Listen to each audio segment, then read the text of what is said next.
Good morning friends. एक बार आप सभी का फिर से आपके अपने चैनल एग्रीकल्चरल लैब एनालिसिस में बहुत बहुत स्वागत है। और दोस्तों, आज मैं एक बहुत ही अहम पैरामीटर प्लांट के सल्फ़र के बारे में बताने जा रहा हूं कि आप किस तरीके से प्लांट में सल्फ़र को निकाल सकते हैं। सबसे पहले मैं आपको बता दूं कि इससे पहले जो मैंने फास्फोरस का वीडियो डाला था तो उसमें मैंने एक डाइजेशन का प्रोसेस, डाई एसिड डाइजेशन का जो प्रोसेस बताया था, वही सेम प्रोसेस इसमें भी यूज़ करते हैं अपने प्लांट सैंपल को डाइजेस्ट करने के लिए, जो डाई एसिड डाइजेशन मेथड होता है। तो उस डाई एसिड डाइजेशन के बाद हम जो फिल्ट्रेट होता है, उसी फिल्ट्रेट से हम सल्फ़र भी निकाल सकते हैं।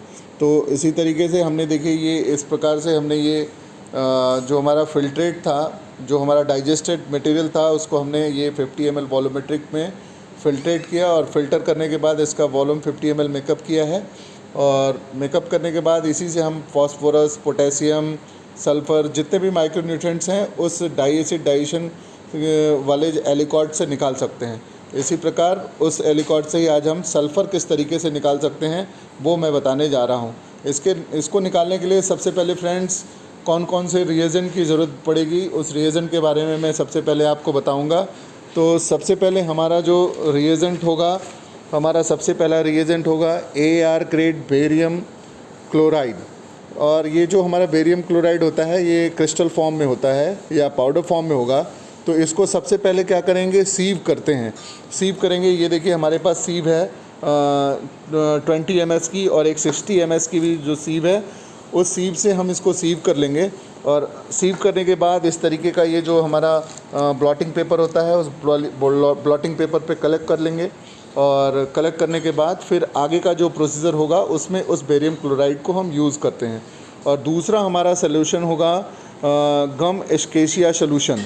ये गम एस्केशिया सॉल्यूशन बनाने के लिए हम क्या करेंगे, 0.5 ग्राम पाउडर फॉर्म में जो गम एस्केशिया होता है, 0.5 ग्राम उसको लेंगे और 50 ml ग्लेशियल एसिटिक एसिड, ये देखिए ये ग्लेशियल एसिटिक एसिड है, इसमें हम 50 ml में अपना जो गम एस्केशिया का पाउडर है उसको हम डिज़ोल्व कर देंगे। और फ्रेंड्स एक चीज़ और ध्यान रखेंगे, इस गम एस्केशिया को इस ग्लेशियल एसिटिक में डिज़ोल्व करने के बाद इसको हम तुरंत ही रेफ्रिजरेटर में रखेंगे ताकि इसमें कोई भी माइक्रो ऑर्गेनिज्म ग्रोथ ना कर पाए और ये हमारा सोल्यूशन ख़राब ना हो, क्योंकि हम इसको फर्दर बाद में भी यूज़ कर सकते हैं। और फिर उसके बाद हमारा जो फ्रेंड्स तीसरा आता है सोल्यूशन, साल्ट बफर सोल्यूशन। ये जो साल्ट बफर सोल्यूशन है बनाने के लिए 50 ग्राम मैग्नीशियम क्लोराइड, ये देखिए magnesium chloride 50 gram magnesium chloride लेंगे। और उसके बाद दूसरा हमारा सोल्यूशन है 4.1 gram potassium nitrate, 4.1 gram potassium nitrate KNO3, इसको हम लेंगे। ये हमारा दूसरा साल्ट होगा 4.1 ग्राम। और उसमें फिर हम 28 ml एथेनॉल, ये एथेनॉल अमूमन सारे लैब में अवेलेबल होता है, 28 ml एथेनॉल लेंगे और इसको फिर तीनों को एक साथ मिक्स करते हुए हम इसका वॉल्यूम 1 लीटर मेकअप कर लेंगे। एक बार फिर से इस बफर सोल्यूशन को ध्यान से सुनेंगे हम लोग। 50 gram magnesium chloride, 4.1 gram potassium nitrate, 28 ml ethanol dissolve in 1 litre distil water, ये हमारा साल्ट बफर सोल्यूशन बन जाएगा। और फिर दूसरा हमारा आता है सोल्यूशन 6 नॉर्मल HCl बनाने के लिए हम 50 ml HCl इन 100 ml वाले वॉल्यूमेट्रिक में लेंगे और उसका वॉल्यूम 50 ml और डालने के बाद ये 100 ml हम बना देंगे उसका वॉल्यूम, यानी कि 50% हमने लिया है। जैसे N1B1 = N2B2 वाला जो फार्मूला होता है उससे कैलकुलेट करेंगे तो हमारा उतना ही आएगा, यानी 50 ml in 50 ml volumetric flask, 50 ml in 100 ml volumetric flask and final volume makeup 100 ml, ठीक है। यानी 100 ml उसका जो है वॉल्यूम मेकअप कर देंगे तो ये हमारा 6 नॉर्मल HCl बन जाएगा। फर्दर हमारा जो दूसरा रिएजेंट है वो स्टैंडर्ड सल्फ़र सोल्यूशन है।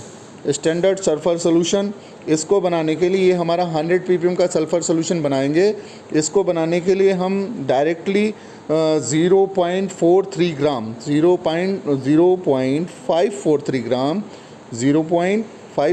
ग्राम AR grade potassium sulphate dissolve in 1 litre distil water, यानी 0.543 ग्राम पोटेशियम सल्फेट लेके हम 1 लीटर डिस्टिल वाटर में इसको डिज़ोल्व कर लेंगे, तो ये हमारा अगला रिएजेंट बन जाएगा। इस तरीके से फ्रेंड्स ये हो गया रिएजेंट प्रिपरेशन की बात।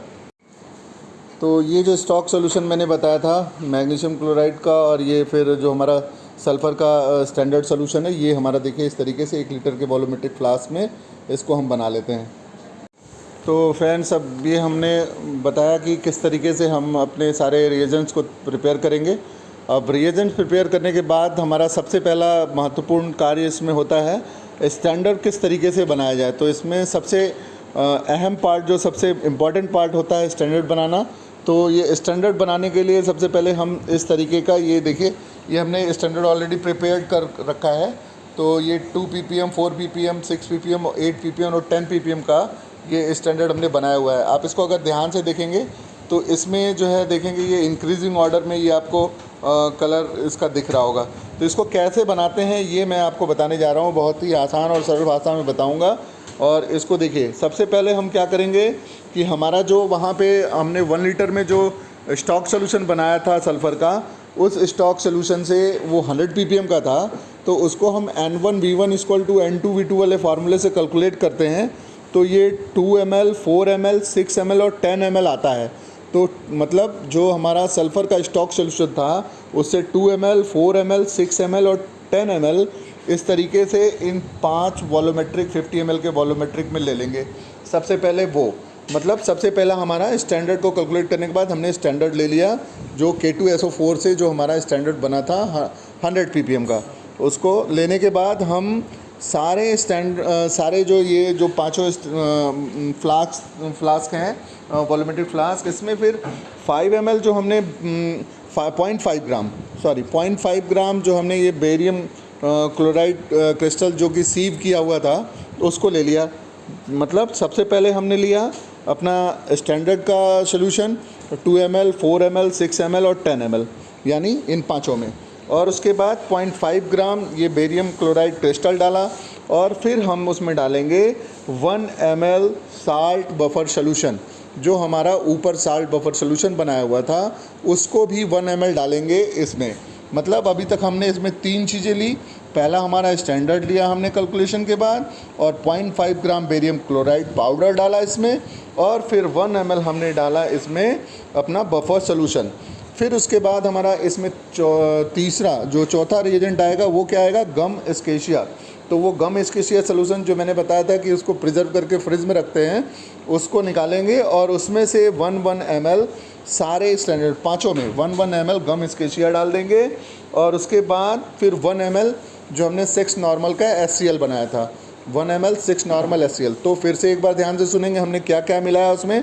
हमारा जो रिएजेंट था स्टैंडर्ड सोल्यूशन था उसको कैलकुलेट करके मिलाया, फिर 0.5 gram barium chloride, 1 ml standard buffer solution, 1 ml gum acacia solution, 1 ml 6 normal HCl। और इस तरीके से ये सारी चीज़ें लेने के बाद हम इसका फाइनल वॉल्यूम 50 ml मेकअप कर देंगे। और आफ्टर 2 मिनट्स आप देखेंगे कि इस तरीके से इंक्रीजिंग ऑर्डर में जितना मतलब जो जिसका ppm हाई है उसका कलर भी उतना ही डार्क आपको शो करेगा यहाँ पे। इस तरीके से फ्रेंड्स ये हमारा स्टैंडर्ड प्रिपेयर हो गया।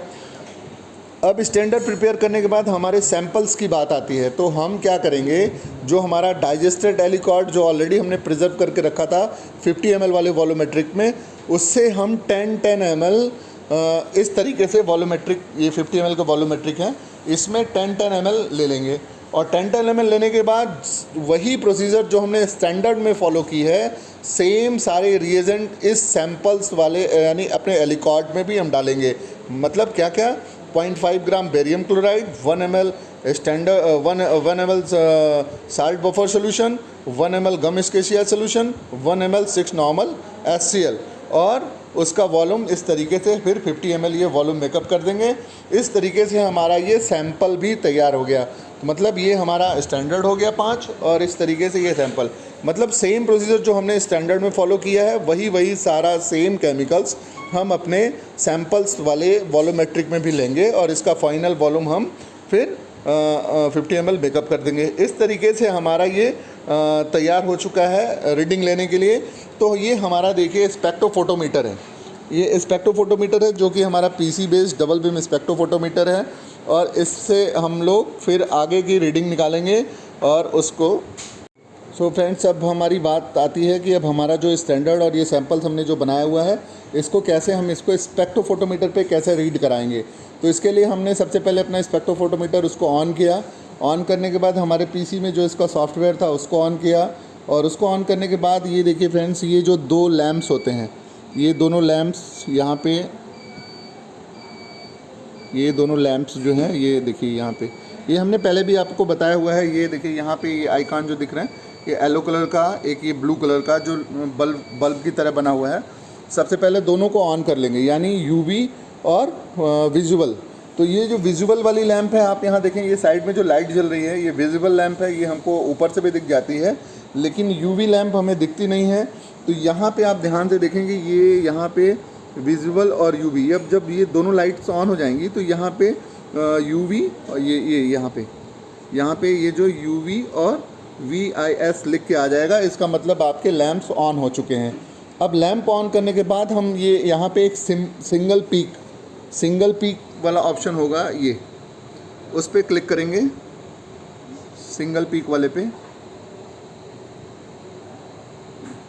इधर ये सिंगल पीक का ऑप्शन है, ये यहाँ पे, ये रेड वाला सिंगल पीक, उस पर क्लिक करेंगे। अब देखेंगे इस तरीके का विंडो एक खुल के आएगा, और इसमें लिखा होगा कि हमें क्या करना है, एब्जॉर्बेंस, ट्रांसमिशन, कंसंट्रेशन, और फिर बाद में इधर स्टैंडर्ड की बात आती है, by factor, by standard, by save data. तो हम यहाँ पर क्या करेंगे, कंसंट्रेशन लेंगे, तो कंसंट्रेशन पे क्लिक कर दिया यहाँ पे। फिर बाद में यहाँ पे ये हम बाई स्टैंडर्ड, क्योंकि स्टैंडर्ड ऑलरेडी हमने बनाया हुआ है, अगर हम कोई स्टैंडर्ड इसमें सेव रखते हैं तो बाई सेव डाटा से भी हम कर सकते हैं, क्योंकि हमने स्टैंडर्ड बनाया हुआ है इसलिए बाई स्टैंडर्ड इसको करेंगे। और उसके बाद यहाँ पे वेवलेंथ जो है कि 420 नैनोमीटर जो इसकी वेवलेंथ है वो हम सेट करेंगे। उसके बाद फिर इसको ओके करेंगे। अब ओके करने के बाद फ्रेंड्स देखिए, यहाँ पे ये जो विंडो खुल के आई, इसमें मांग रहा है नंबर ऑफ़ स्टैंडर्ड्स। तो हमने 5 स्टैंडर्ड बनाए हुए हैं, उसको वहाँ 5 लिख दिया। फिर उसके बाद हमारी यूनिट जो है PPM में होगी, और हमारा जो स्टैंडर्ड है 2 PPM, 4 PPM, 6 PPM, 8 PPM और 10 PPM का ऑलरेडी इसमें फीड है। तो ये हो गया। अब हमें सिंगल, अब इसमें देखिए रीडिंग्स में भी हम चूज़ कर सकते हैं ऑप्शन कि आपको रीडिंग सिंगल चाहिए, डबल चाहिए, ट्रिपल चाहिए, यानी तीन रीडिंग भी आप एक ही सैंपल्स की 3 रीडिंग ले सकते हैं, 1 रीडिंग ले सकते हैं, 2 रीडिंग ले सकते हैं। अब यहाँ पे बियर्स लॉ, ये जो बियर्स लॉ है उस पर क्लिक करेंगे तो ये इस तरीके से राइट का निशान बन के आ जाएगा। उसके बाद फिर इसको ओके करेंगे। अब ये थोड़ी देर तक इसको वेट करेंगे। उसके बाद ये इस तरीके से लिख के आएगा want to do cell match, तो हम इसको कर देंगे यस। यस करते समय हम ये पहले से ही हमें होना चाहिए कि हमारा ये जो सैंपल बॉक्स है ये खाली होना चाहिए, इसमें कुछ भी कोई क्यूबेट नहीं लगी होनी चाहिए। तो यूज़ एयर सैंपल या रेफरेंस सैंपल, तो हमने यहाँ एयर ऑलरेडी खाली है इसलिए उसको ओके कर देंगे।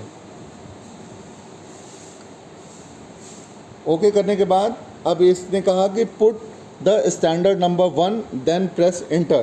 तो सबसे पहले हम यहाँ पे स्टैंडर्ड नंबर 1 लगाएंगे। स्टैंडर्ड नंबर 1 लगाने से पहले ये देखिए एक क्यूबेट है हमारा। इस क्यूबेट में 2 साइड होते हैं, एक प्लेन साइड ट्रांसपेरेंट साइड होता है, एक रफ साइड होता है। तो हमेशा इस रफ साइड से हम इसको इस तरीके से हैंडल करते हैं। इस तरीके से इस क्यूबेट को अच्छे से वॉश कर लेंगे, और वॉश करने के बाद हम इसमें रेफरेंस वाला जो कॉलम है यहाँ पे, ये देखिए रेफरेंस, इसमें 2 स्लॉट होते हैं, एक रेफरेंस एक सैंपल। तो रेफरेंस वाले स्लॉट में हम डिस्टिल वाटर रेफरेंस में रखेंगे। तो इसको इस तरीके से इस क्यूबेट में हम डिस्टिल वाटर इस तरीके से डाल दिया। अब दूसरा वाला जो क्यूबेट है उस क्यूबेट में हमारा जो नंबर 1 स्टैंडर्ड है 2 PPM का, उस स्टैंडर्ड को हम लेंगे। इस तरीके से अच्छे से वॉश साफ़ कर लेंगे इसको, हमारा जो ट्रांसपेरेंट साइड है हमारे क्यूबेट का।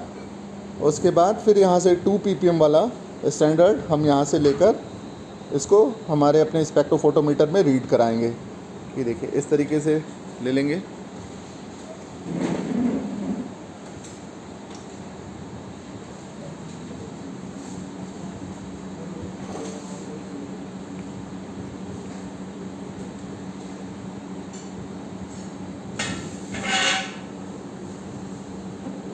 नीचे इस तरीके का ब्लॉटिंग पेपर हम लोग ऐसे करके रखते हैं ताकि जो हमारा क्यूबेट है, क्यूबेट के नीचे जो भी सैंपल्स लग रहे हैं ताकि वो हमारे इंस्ट्रूमेंट में ना जाएं, इसलिए वो वहीं पे सोक कर ले, इसलिए इस तरीके से इसको लगा के रखते हैं। ओके, अब इसको इस तरीके से यहाँ पर हम ओके यहाँ लगे, ठीक है, कोई बात नहीं।